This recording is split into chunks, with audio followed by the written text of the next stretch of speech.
છૂટેલો એક નકલી ગુનેગાર હવે નકલી જેલર બની ઠગાઈના રસ્તે ચડી જેલમાં બંધ કેદીના પરિવારને ઠગતો ઈસમ ઝડપાયો છે. નકલી જેલરની સુરત પોલીસે ધરપકડ કરી છે. આ ઠગ જેલમાં બંધ કેદીઓના સંબંધીઓને ફોન કરી પૈસા માંગતો હતો અને કેદીને સુવિધા આપવાના નામે ખંડણી ઉઘરાવતો હતો. આ નકલી જેલરે લાજપોર જેલમાં બંધ કેદીના અડાજણ ખાતે રહેતા તેમના પરિવારજનોને ફોન કરી તેઓ પોતાની ઓળખ જેલ અધિકારી તરીકે બતાવી અને કેદીને તમામ સુવિધા અથવા લાભ મેળવી આપવાના બહાને પૈસા માંગ્યા હતા. આવી બીજી ઘટનામાં પણ સુરતના જાપા બજાર વિસ્તારમાં રહેતા એક યુવક પાસે પણ લાજપોર જેલમાં બંધ એક કેદીના નામે ખંડણી માંગી.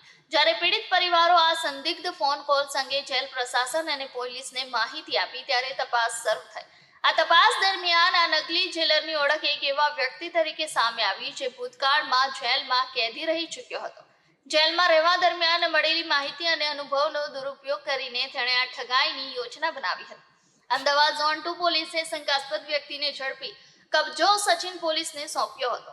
આ ઘટનાથી જેલ પ્રશાસન અને પોલીસે કેદીઓના સંબંધીઓને આવા ફ્રોડ કોલ આવે તો નજીકના પોલીસ સ્ટેશનમાં ફરિયાદ આપવા જણાવ્યો હતો. તારીખ 15/11/2025ના રોજ સચિન પોલીસ સ્ટેશનમાં એક ગુનો દાખલ થયેલો હતો. એમાં અજાણ્યા વ્યક્તિના વિરુદ્ધમાં ગુનો દાખલ થયેલો હતો. એ અજાણ્યો વ્યક્તિ એના મોબાઈલ ફોનથી લાજપોર જેલમાં એક અડાજણ પોલીસ સ્ટેશનના ગુનાના કામે 3 આરોપી જ્યુડિશિયલ કસ્ટડીમાં હતા. એના સગા સંબંધી પાસેથી જેલર તરીકે ઓળખાણ આપી અને એમની પાસેથી પૈસાની માગણી કરતો હતો. જે અનુસંધાને આ અજાણ્યા વ્યક્તિ વિરુદ્ધમાં ગુનો દાખલ થયેલો હતો. ગુનો દાખલ થયા પછી ગુનાની તપાસના કામે જે નંબર ઉપરથી ફોન આવતો હતો એનો CDR મેળવવામાં આવ્યા અને બીજા મુદ્દાઓ પર પણ તપાસ હાથ ધરવામાં આવી. દરમિયાન અમદાવાદ શહેરના ઝોન 2ના DCP સાહેબની LCBની ટીમ છે એમને સ્પેસિફિક બાતમી મળેલી હતી. એ બાતમી આધારે એમણે આ આરોપી જે છે એને ઝડપી પાડ્યો હતો.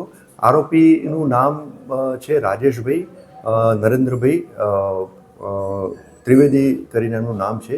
એ મૂળ સુરેન્દ્રનગરનો રહેવાસી છે પણ હાલ ઈસનપુર અમદાવાદ ખાતે રહે છે.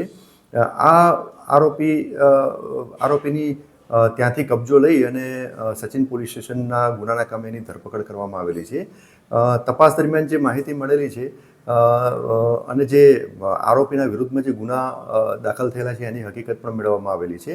તો આ આરોપીના વિરુદ્ધમાં ગાંધીનગર, અમદાવાદ શહેર અને અમરેલી જિલ્લાના અલગ અલગ પોલીસ સ્ટેશનોમાં ગુના દાખલ થયેલા છે.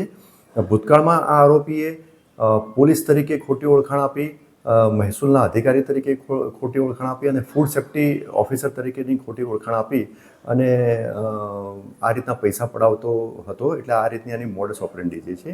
આ આરોપીએ જસ્ટ ડાયલ મોબાઈલ એપ્લિકેશનમાંથી અડાજણ પોલીસ સ્ટેશનના ટેલિફોન નંબર મેળવી અને એ ટેલિફોન નંબર ઉપર PSO જોડે વાત કરી અને PSOને એવું કહ્યું કે આ જે અડાજણ પોલીસ સ્ટેશનના જે ગુનામાં 3 આરોપીઓ પકડાયેલા છે એનો હું એડવોકેટ બોલું છું અને કેટલા વાગે આરોપીઓને રજૂ કરવાના છે એની માહિતી મેળવી.